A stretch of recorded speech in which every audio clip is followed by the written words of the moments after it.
You look like you belong in a ditch, not a driveway. That was the first thing Alara Sterling ever said to me. She screamed it over the roar of a diesel engine, her heels planted firmly in the red dust of my property line, a vision of manicured malice in a light blue suit that looked like it cost more than the truck I was driving. Behind her, a massive steel gate was swinging shut, sealing off the only gravel road that connected my 60 acres of timber and rock to the outside world. She wasn't just insulting me. She was declaring war. She thought she was blocking a stubborn farmer who would eventually run out of money and patience. She had no idea she was standing on top of a geological time bomb, and I was the only one with the detonator. 3 weeks before that gate clicked shut, the silence of Ironwood Ridge was the only thing I cared about. I wasn't sitting on a porch, swinging in a rocking chair. I was 3 feet deep in the mud of a collapsed ravine, wrestling with a hydraulic line on a modified excavator.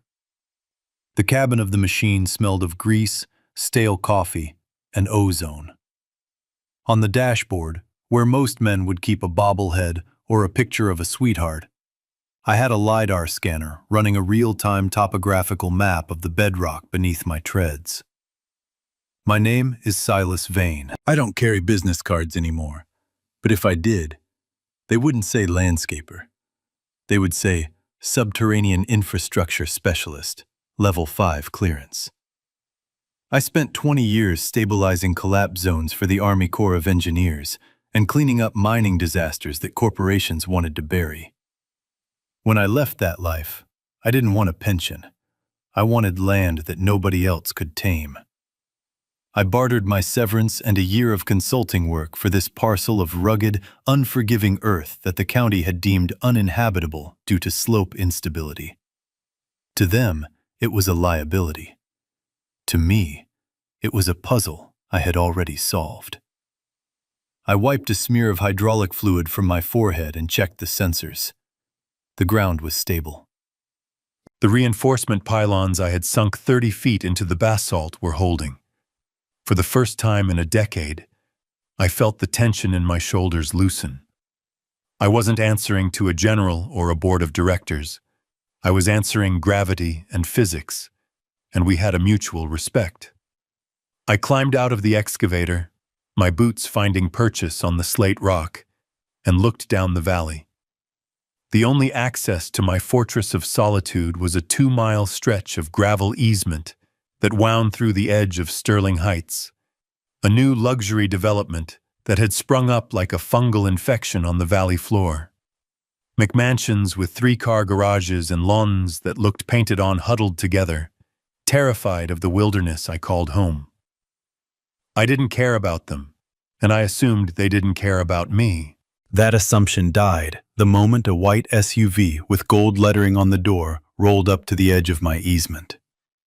The woman who stepped out moved with the precision of a predator who knows the prey has nowhere to run. Alara Sterling didn't walk, she marched. Her light blue suit was a weapon of intimidation, stark and sterile against the rugged backdrop of the ridge. She held a clipboard like a shield. I didn't move toward her. I stayed by my machine, letting her navigate the uneven ground. It was a petty power move, but I wanted to see how she handled uneven terrain.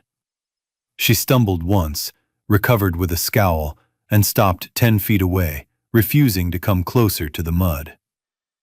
"Mr. Vane," she announced, her voice projecting with the practiced cadence of someone used to silencing boardrooms. "We have a problem with your aesthetic." I leaned against the tracks of the excavator, crossing my arms. "I wasn't aware bedrock had an aesthetic, Mrs. Sterling." She didn't blink. "It's Miss Sterling, and as the president of the Sterling Heights Homeowners Association, I am here to inform you that your heavy machinery and the general state of your transport vehicles are lowering the property values of our Phase 4 expansion. We are marketing an experience of pristine tranquility. A rusted truck rumbling past the yoga pavilion at 6 a.m. is not tranquil. I looked at my truck. It was a heavy-duty diesel hauler, built for torque, not comfort. It had scratches, dents, and a layer of dust that was essentially structural at this point. It's a public easement, Miss Sterling. Been on the county maps since 1950. She smiled then, a thin, brittle expression that didn't reach her eyes. That is where you are mistaken. As of the city council meeting last night, which I noticed you failed to attend, the zoning for this sector has been reclassified. The road is now designated as private community infrastructure. We own it, we maintain it, and we control who uses it. The air on the ridge suddenly felt very thin. I knew the type. Ilara Sterling wasn't just a neighbor with a grievance. She was a bureaucrat with a god complex. She had leveraged connections, pulled strings in the dark, and rewritten the map while I was busy stabilizing a cliffside. You can't landlock a property, I said, my voice low. That's illegal. Oh, we aren't landlocking you, she said, flipping a page on her clipboard. We are simply enforcing community standards. You are welcome to use the road, provided you bring your property up to HOA code, join the association, and pay the requisite monthly maintenance fees. She paused for effect. The fee for non-resident commercial-grade users is $5,000 a month. $5,000. She might as well have asked for the moon. She knew I had poured every dime into the land and the machinery. And if I don't? I asked. She shrugged, a gesture of mock sympathy. Then I suggest you buy a helicopter, because this road is closed to unauthorized traffic effective immediately. She turned on her heel and marched back to her SUV. As she drove away, dust billowing in her wake, I didn't shout. I didn't throw a wrench. I stood perfectly still, listening to the wind howl through the canyon. She had mistaken my silence for defeat. She didn't know that in my line of work, you don't fight an obstacle by ramming it head-on.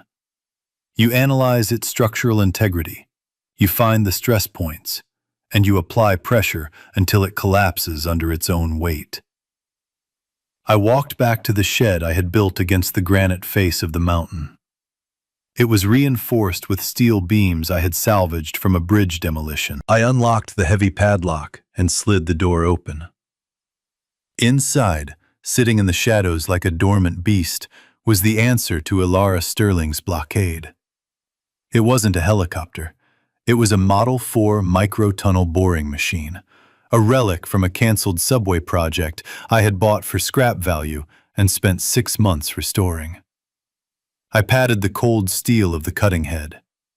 Time to wake up, I whispered. The blockade began 48 hours later. I woke up to the sound of grinding metal and shouting men. By the time I reached the property line, the gate was already up. It was a formidable structure, I had to give them that.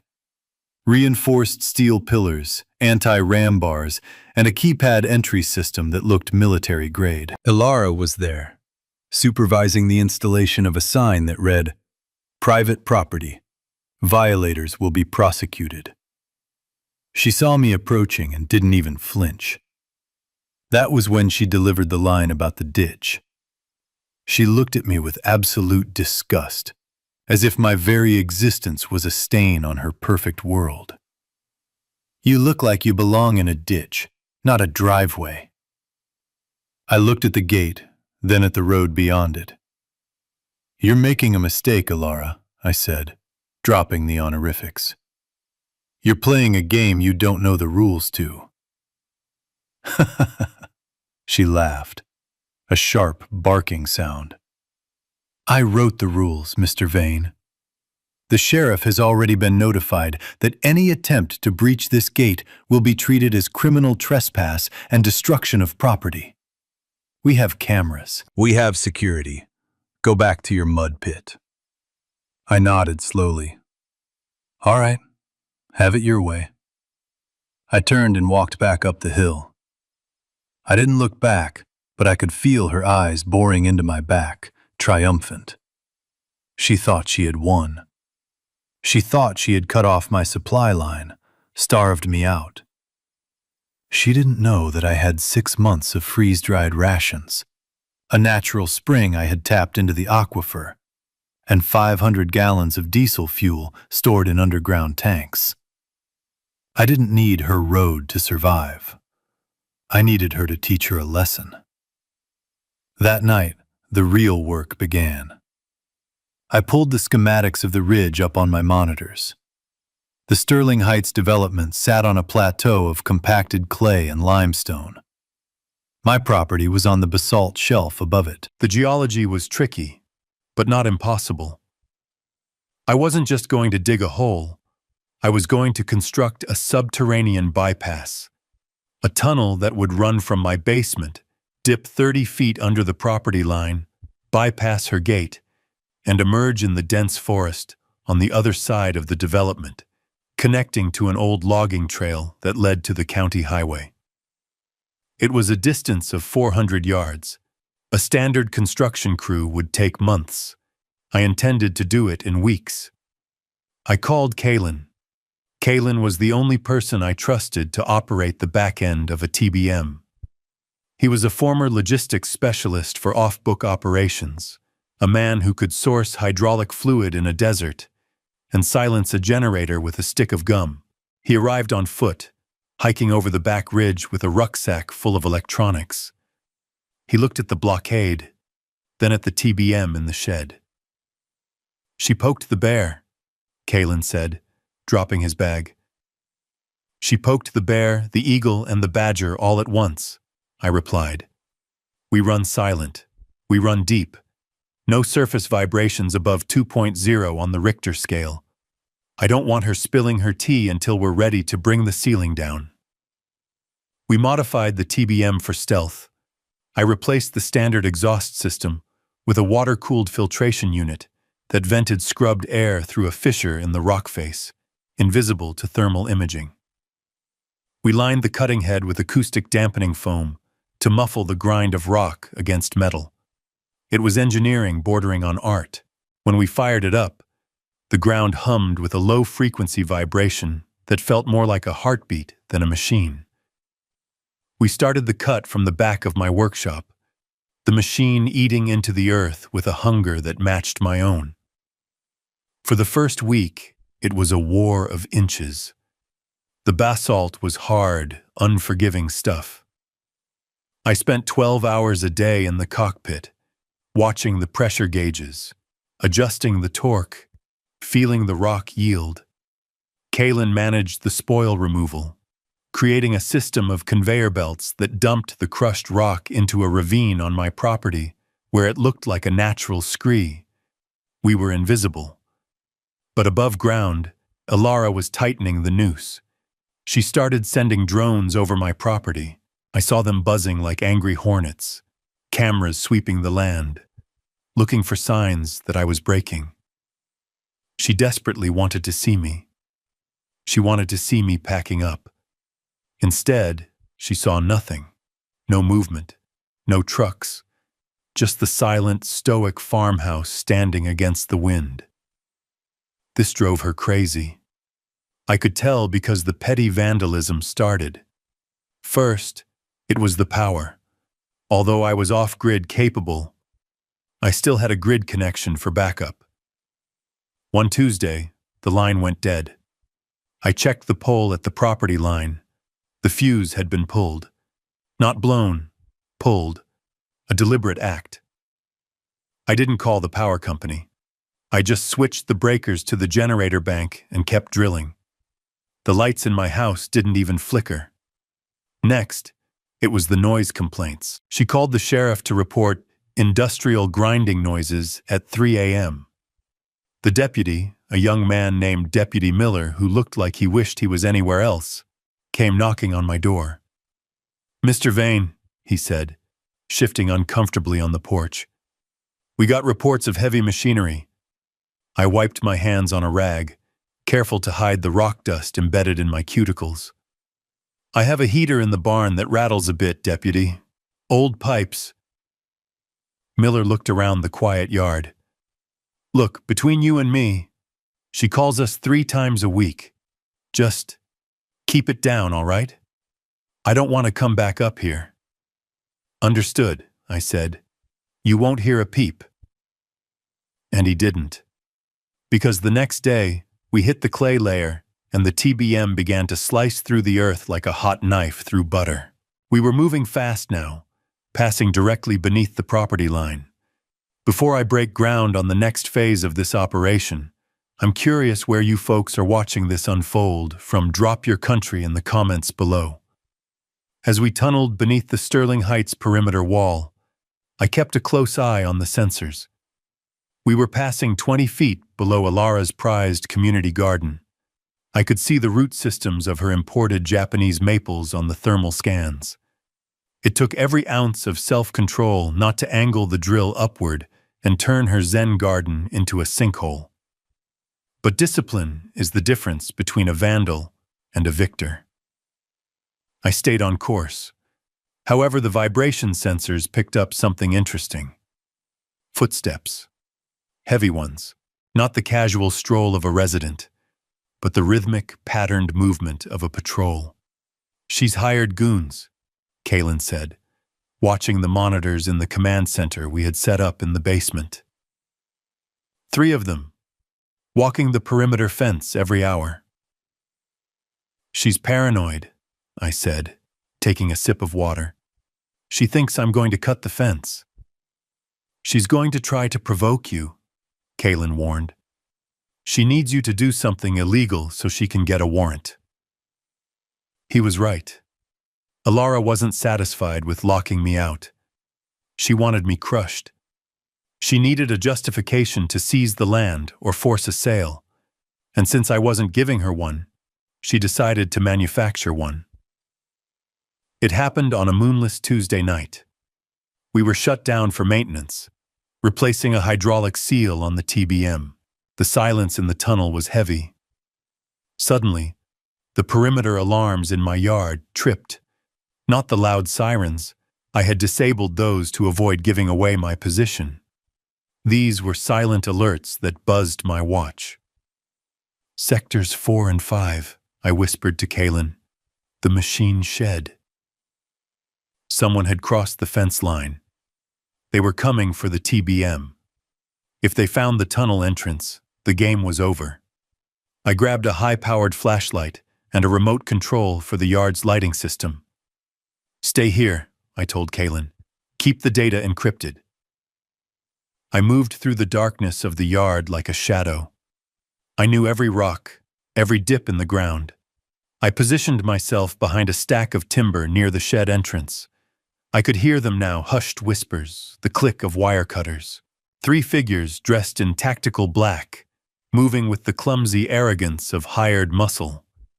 They weren't cops. They were private security, likely paid off the books to sabotage my industrial equipment. One of them approached the shed door, a pry bar in hand. He jammed it into the frame.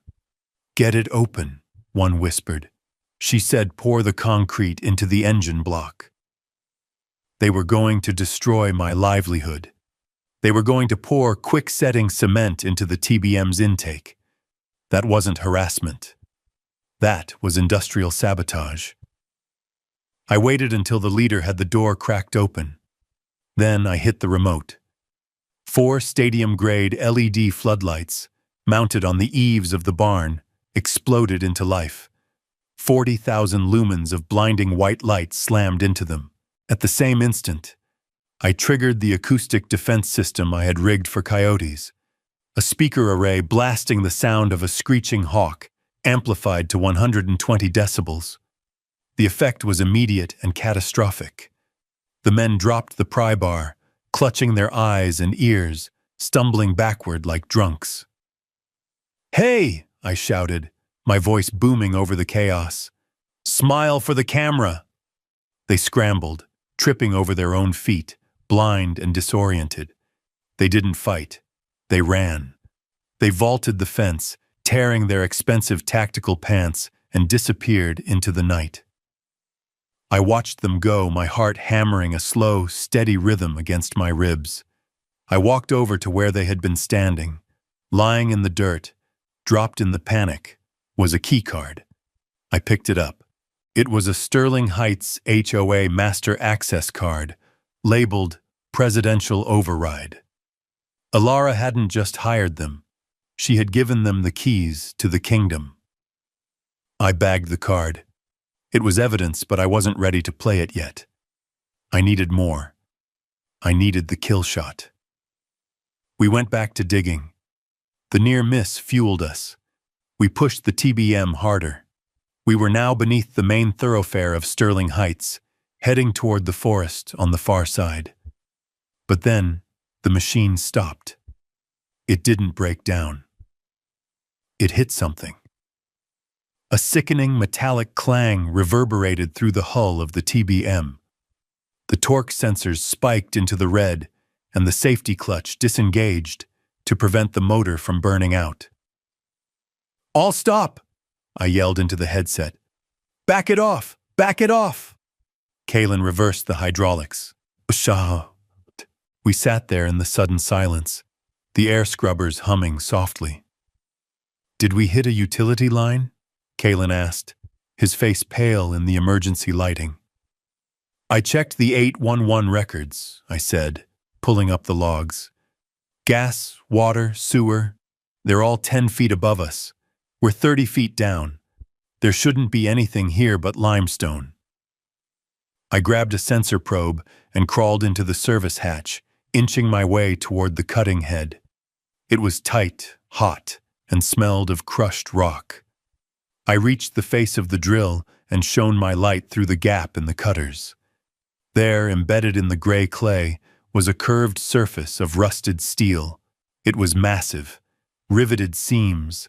I scraped away some of the clay. Stamped into the metal was a serial number and a date, 1954, and a symbol, an eagle clutching a lightning bolt.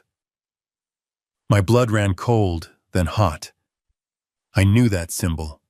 I backed out of the hatch and scrambled to the laptop. "What is it?" Kalen asked.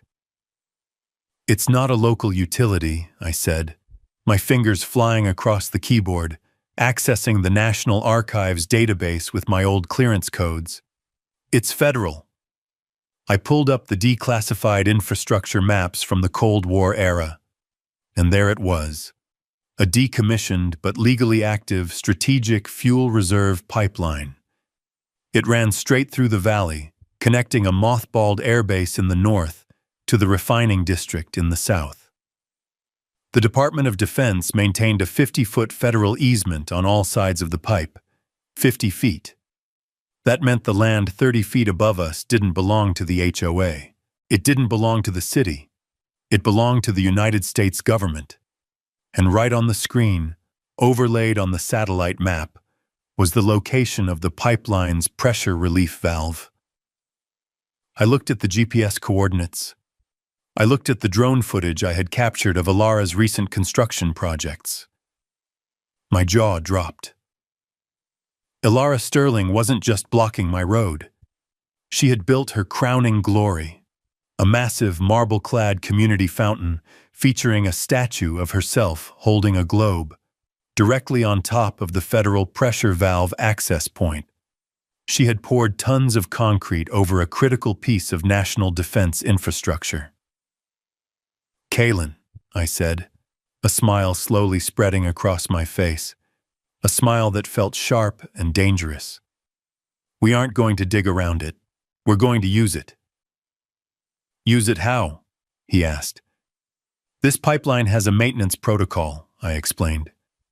"If the pressure sensors detect a blockage or a seismic anomaly near a valve, the automated system flags it for immediate inspection.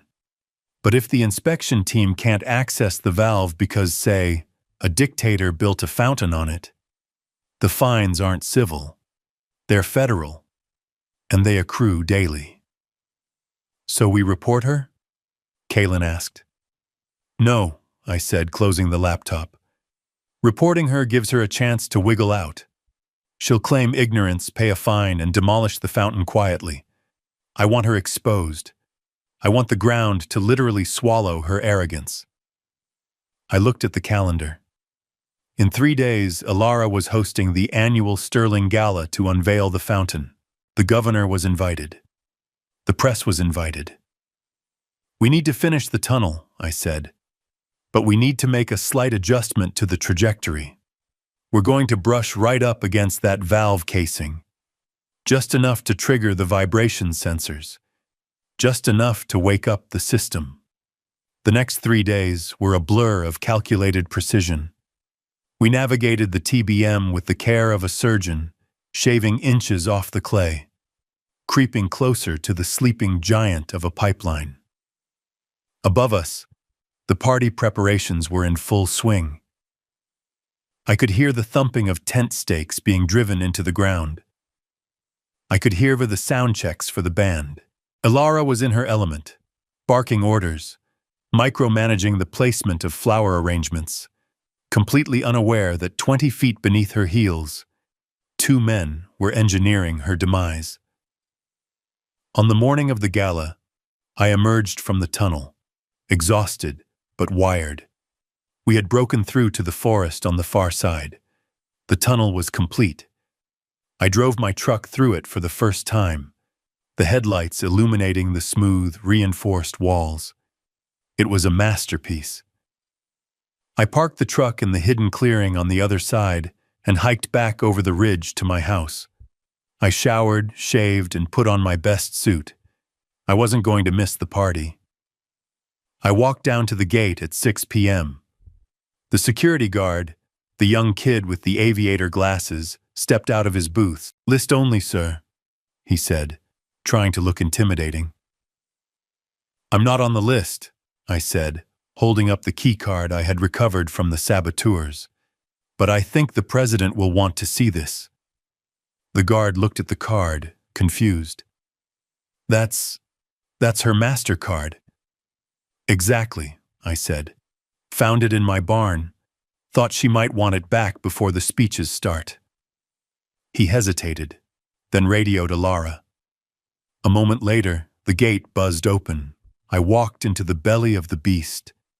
The street was lined with luxury cars. Women in evening gowns and men in tuxedos mingled on the lawn, holding flutes of champagne. In the center of the cul-de-sac stood the fountain. It was gaudy, oversized, and currently covered in a silk tarp. Alara stood on a temporary stage, a microphone in hand, beaming at her subjects. She saw me approaching, and her smile faltered for a fraction of a second before hardening into a mask of disdain. She stepped down from the stage and intercepted me before I could reach the VIP section. "What are you doing here?" she hissed, her voice low and venomous. "You are trespassing." "Just returning lost property," I said, holding out the key card. "Your goons dropped it when they tried to cement my engine block." She snatched the card from my hand, her face pale. "I have no idea what you're talking about. Leave, now, or I will have you arrested in front of the governor." "I'm leaving," I said, looking at the fountain. "Nice statue. Heavy?" "It's solid Italian marble," she bragged, unable to help herself. 20 tons of elegance, something you wouldn't understand." 20 tons, I repeated. "That's a lot of weight to put on a cap. Hope the foundation holds." "My foundations are flawless," she snapped, "unlike yours." I checked my watch. 7 p.m. The automated pressure test I had triggered by vibrating the valve casing was scheduled to cycle in exactly 5 minutes. "Enjoy the party, Alara," I said. "It's going to be earth-shattering." I retreated to the edge of the crowd, leaning against an oak tree. The sun was setting, casting long shadows across the perfect lawns. Alara climbed back onto the stage. "Ladies and gentlemen," she announced, her voice booming over the speakers, "distinguished guests, tonight, we celebrate the completion of Sterling Heights." A community built on standards, on order, on the exclusion of the undesirable elements that threaten our way of life. She glared in my direction. And as a symbol of our endurance, I give you the spirit of Sterling. She gestured dramatically. The silk tarp fell away. The fountain was revealed, water cascading over the marble statue, lights illuminating the spraying jets. The crowd politely applauded. Ideally, this would be the moment of her triumph. But then a low rumble began. It wasn't the sound of applause. It was coming from the ground. The water in the fountain basin began to ripple violently. The spray jets sputtered, coughing out bursts of air. The ground beneath the crowd's feet vibrated, a deep, resonant shudder that rattled the champagne glasses on the trays. "What is that?" someone shouted. Ilara looked around, confused. It's just the pumps," she yelled into the microphone. "Just the power kicking in." It wasn't the pumps. It was the federal pipeline's safety valve responding to the immense pressure of the 20-ton statue sitting directly on its access hatch. The ancient rusted bolts of the valve cover, stressed beyond their limit, were beginning to shear. I watched as a hairline fracture appeared in the marble base of the fountain. A hiss of escaping gas, loud as a jet engine, cut through the evening air. The crowd screamed and scrambled back. Ilara stood frozen on the stage, watching her monument crack. "Stop it!" she screamed at the fountain, as if she could command physics to obey her. "Stop this madness now!" "It's too late," I said softly to myself. The final bolt gave way. The pressure of 50 years of accumulated natural gas and hydraulic stabilizers found the path of least resistance. It didn't explode in a fireball. Thankfully, the gas was inert nitrogen used for line testing. But the physical force was tremendous. A geyser of mud, rusty water, and high-pressure gas erupted from the base of the fountain. It shot 30 feet into the air, blasting the marble statue off its pedestal. The statue of Ilara toppled in slow motion, crashing face first into the buffet table, sending shrimp cocktails and glass flying everywhere. The geyser rained down a deluge of black sludge, coating the pristine lawn, the luxury cars, and Ilara Sterling herself.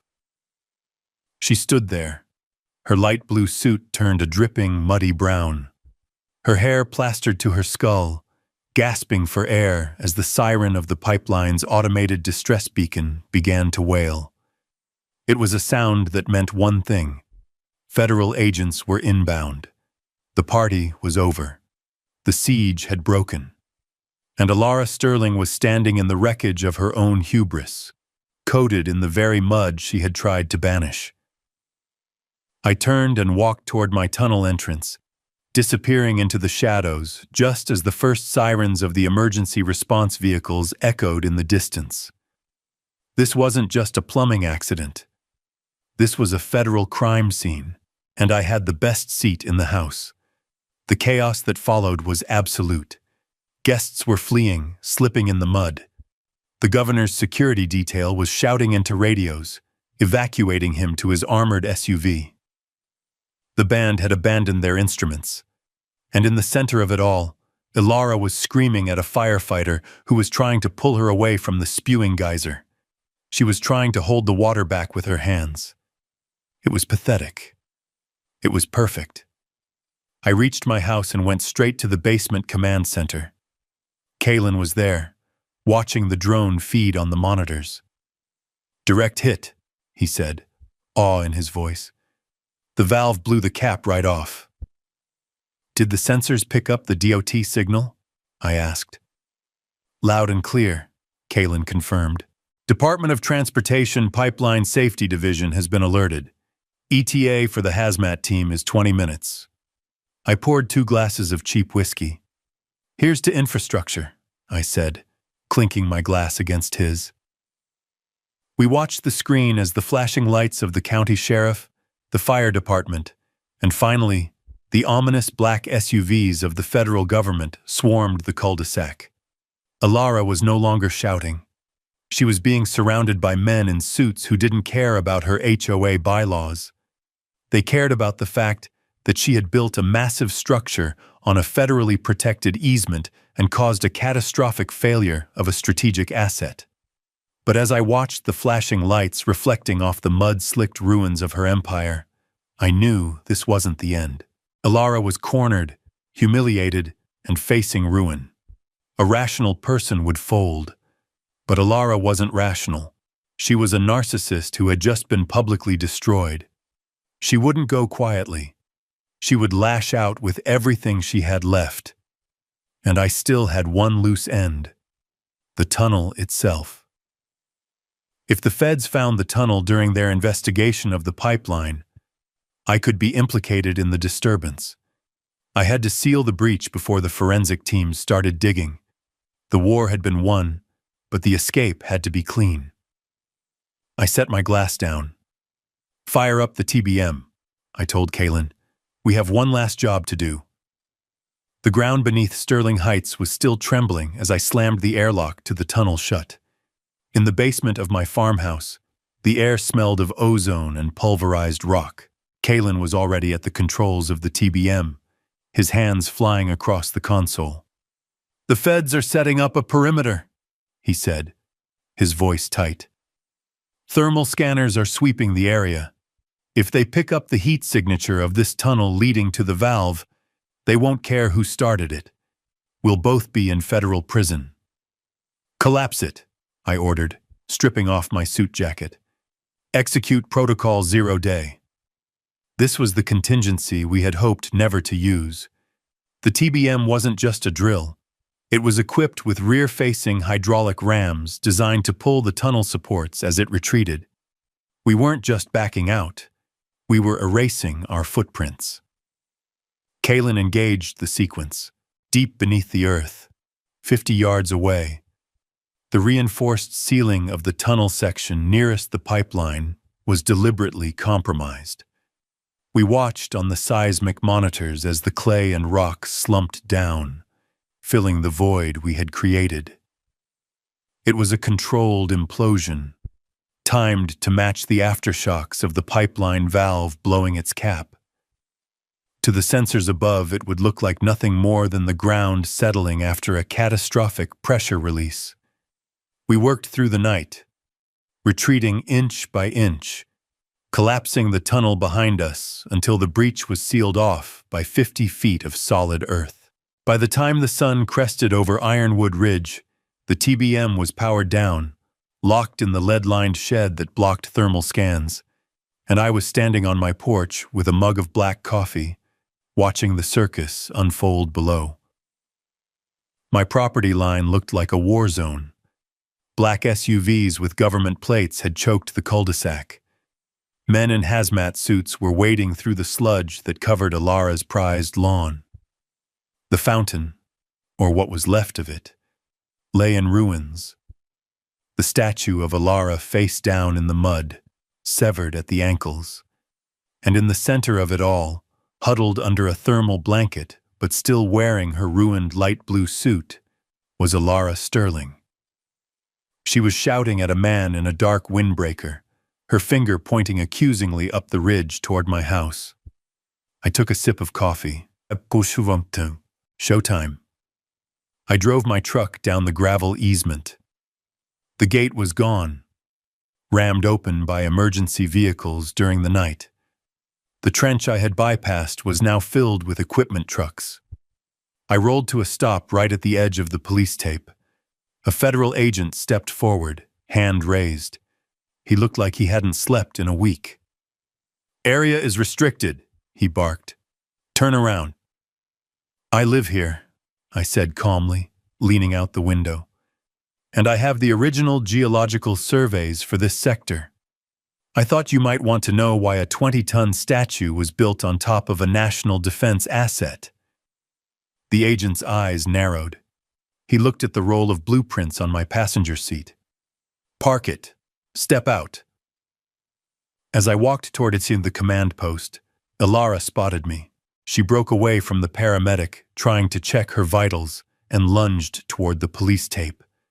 "Him!" she shrieked, her voice cracking. "He did this! He's a domestic terrorist! He has a tunnel! He has a machine! Arrest him!" The agent in charge turned to look at her. He was a tall man, with graying hair and eyes that had seen too many lies to be patient. His badge identified him as Special Agent Vance, Department of Transportation, Pipeline, and Hazardous Materials Safety Administration. "Mrs. Sterling," Vance said, his voice dangerously low, "we have scanned the subsurface. We found subsidence consistent with soil failure due to extreme surface weight load. We did not find a tunnel connecting to the valve. What we found was an unauthorized concrete foundation poured directly over a federal access hatch." "That's impossible!" Ilara screamed, mud dripping from her chin. "He did something. He vibrated the ground. I felt it." "You felt the pipe groaning under the weight of your ego," I said, stepping up to the tape. I handed the blueprints to Agent Vance. "Silas Vane, former Corps of Engineers." I tried to tell her. "I sent certified letters regarding the easement boundaries 3 months ago." She returned them unopened. Vance unrolled the blueprints on the hood of his SUV. He traced the lines with a finger, comparing them to the disaster in front of him. He looked at the date stamps on my warnings. Then he looked at Ilara. The silence that stretched between them was heavier than the marble statue. "Mrs. Sterling," Vance said, rolling up the maps, "did you authorize the construction of this fountain?" "The HOA authorized it," Ilara deflected, her eyes darting around. "It was a community beautification project. We have the right to improve our property." "Not this property," Vance corrected. "This is a 50-foot federal easement. It's been marked on every county deed since 1954. You didn't just build a fountain. You compromised a strategic fuel reserve line. Do you have any idea what the fines are for interfering with critical infrastructure?" Ilara straightened her spine, trying to summon the authority she wielded at board meetings. "I am the president of this association. We have insurance. Send us the bill. Now remove this man from my sight." Vance laughed. It was a dry, humorless sound. "Insurance covers accidents, Mrs. Sterling. It does not cover gross negligence and willful violation of federal law. And as for the bill," he pulled a tablet from his jacket. "The Environmental Protection Agency is tacking on fines for the nitrogen discharge and soil contamination. The DOT is fining you for the obstruction. The daily penalty for blocking a federal easement is $50,000. This fountain has been under construction for 90 days. Ilara's mouth opened, but no math came out. "That is $4.5 million, Vance said, plus the cost of the emergency response, the repair of the valve, and the hazmat cleanup. You're looking at a bill north of $7 million. The HOA can't pay that," Ilara stammered, the color draining from her face beneath the mud. "Our reserves are only $200,000. "Then we seize the assets," Vance said simply. "The land, the common areas, the gate, the road." "You can't do that," she shrieked. "This is private property." "It was," I interjected, "until you decided to play chicken with the United States government." Ilara turned on me, her eyes wild. "This is your fault. You reported me. You're trying to bankrupt us." "I didn't have to report you, Ilara," I said, my voice steady. "The valve reported to you. It screamed for help because you were crushing it. I just listened." Suddenly, a second black SUV pulled up. 2 men in suits stepped out. They weren't hazmat. They weren't engineers. They were FBI. They walked straight to Agent Vance, exchanged a few words, and then turned toward Ilara. "Ilara Sterling?" one of them asked. Yes, she whispered. We have a warrant for your arrest. The air left the cul-de-sac. Even the firefighters stopped coiling their hoses. Arrest? She gasped. For what? A plumbing issue? For wire fraud, embezzlement, and endangerment of public safety, the agent recited. During the audit of the HOA's liability regarding this incident, we found some irregularities in your accounts. It seems the special assessment funds collected for this fountain were diverted into a personal offshore account before being paid to a shell construction company owned by your brother. The crowd of neighbors who had gathered at the edge of the barricade gasped. These were the people Ilara had bullied, fined, and threatened for years. They had watched their dues rise, their freedoms shrink, and their property values held hostage by her whims. Now, they were watching the truth come out. That's a lie, Ilara screamed as the agent grabbed her wrist. I am a pillar of this community. You can't touch me. Holy cow, one of the neighbors muttered. She was stealing from us the whole time. Turn around, Mrs. Sterling, the agent ordered. She fought them. It was an ugly, desperate struggle. She tried to claw at the agent's face, her muddy nails raking across his jacket. Get off me! Do you know who I am? I run this place. Not anymore, I said. They cuffed her. The click of the steel ratchets echoed louder than the sirens. As they marched her toward the car, her light blue suit ruined, her heels dragging in the sludge, she locked eyes with me one last time. There was no arrogance left, only terror. Miles, she pleaded, her voice breaking. Tell them it was the tunnel. Tell them you did it. I took a sip of my coffee and looked at Agent Vance. Tunnel? I asked. Does that look like a tunnel to you, Agent? Vance looked at the crater where the fountain used to be, then at the solid, undisturbed earth leading up to my ridge. Looks like a sinkhole caused by stupidity to me. They shoved her into the back of the SUV. As the door slammed shut, extinguishing her screaming, a silence fell over Sterling Heights. It wasn't the silence of oppression. It was the silence of relief. If you're still here at this point, drop a gavel emoji in the comments to let me know you enjoyed seeing justice served. The aftermath was swift and brutal. With Ilara in federal custody and the HOA facing insolvency, the board resigned en masse within 48 hours. The bankruptcy court appointed a trustee to manage the assets. The first thing the trustee did was liquidate the non-essential holdings to pay down the federal fines. The gate was sold for scrap. The security cameras were auctioned off. And the road, the glorious gravel easement that Ilara had tried to weaponize, was seized by the county as part of a settlement deal to ensure access for the pipeline repair crews. It was designated a public right-of-way. I drove down that road a week later. There was no gate, no guard, no trench, just an open road. I saw my neighbors, the ones who had lived in fear of Ilara's clipboards, standing in their driveways. They waved as I passed. One man, the guy whose truck Ilara had tried to tow for being too old, was out washing it in his driveway. He gave me a thumbs up. I pulled into the hardware store in town to pick up supplies.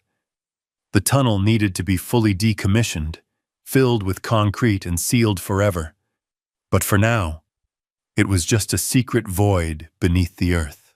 The TV behind the counter was playing the local news.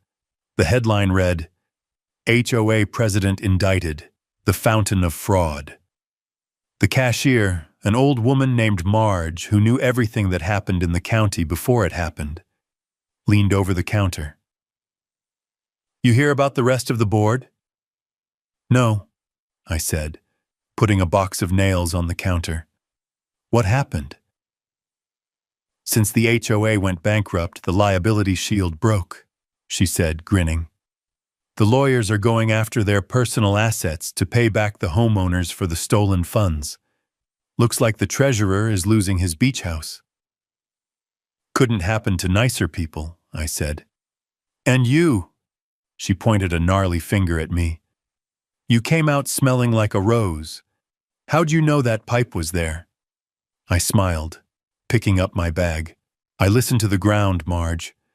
It tells you everything you need to know if you're willing to get your hands dirty. I drove back to the farm. The sun was setting, casting a golden light over the ridge. I parked the truck and walked over to the shed. Inside, the TBM sat silent. It had done its job. It was a tool of war that had built a peace. I patted the hull. Rest easy, girl. I walked out to the edge of the property, looking down at Sterling Heights. The scar of the fountain was being filled in by a county crew. They were planting grass. Simple, unpretentious grass. The neighborhood looked different. It looked normal. Elara Sterling had wanted to create a perfect world, a fortress of exclusion. In the end, she had only managed to build her own prison. She had underestimated the land, the law, and the man she tried to bury. She thought power came from gates and bylaws. She didn't understand that real power comes from competence, from knowing how the world works beneath the surface. She tried to block my road. So I moved the earth. And in the process, I reminded an entire community that tyranny is fragile. It cracks under pressure, especially when you know exactly where to apply it. I took a deep breath of the mountain air. It smelled of pine and damp earth. It smelled of freedom. This victory belongs to anyone who refuses to back down. Hit like, subscribe, and tap the thanks button if you enjoyed watching the walls come down.